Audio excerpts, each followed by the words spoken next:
La situation sécuritaire dans le Nord et Sud Kivu, une question au centre de l'entretien ce mardi entre le président de la République Félix Antoine Tshisekedi Tshilombo et la délégation du représentant spécial de l'Union européenne pour la région des Grands Lacs.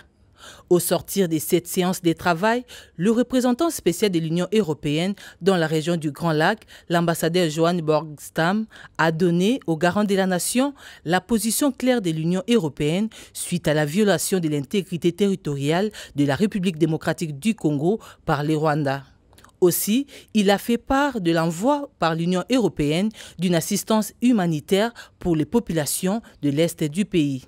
Ça a aussi été une possibilité pour moi de partager avec son Excellence, le président de la République, comment les positions européennes sur la région des Grands Lacs ont développé les positions très claires auprès de l'Union européenne par rapport à la violation de l'intégrité territoriale de la République démocratique du Congo par le Rwanda. Mais j'ai aussi partagé avec son Excellence le Président et les positions européennes actuellement aussi par rapport à notre coopération, mais aussi l'assistance humanitaire.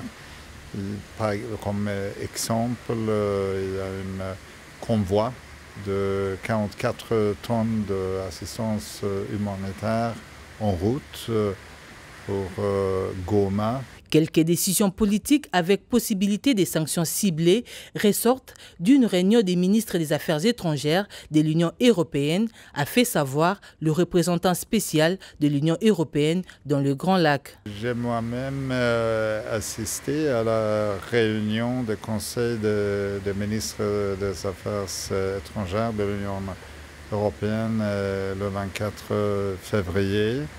Et à cette réunion, il y a eu des décisions politiques par rapport à la suite concernant des mesures en incluant la possibilité des sanctions à titre individuel. Mais il y a aussi des décisions qui ont déjà été prises par rapport à suspendu notre dialogue sécuritaire défense avec le Rwanda. Le président de la République est plus que déterminé à mettre fin à ces atrocités dans la partie est de la RDC causées par le Rwanda et ses supplétifs de M23 AFC.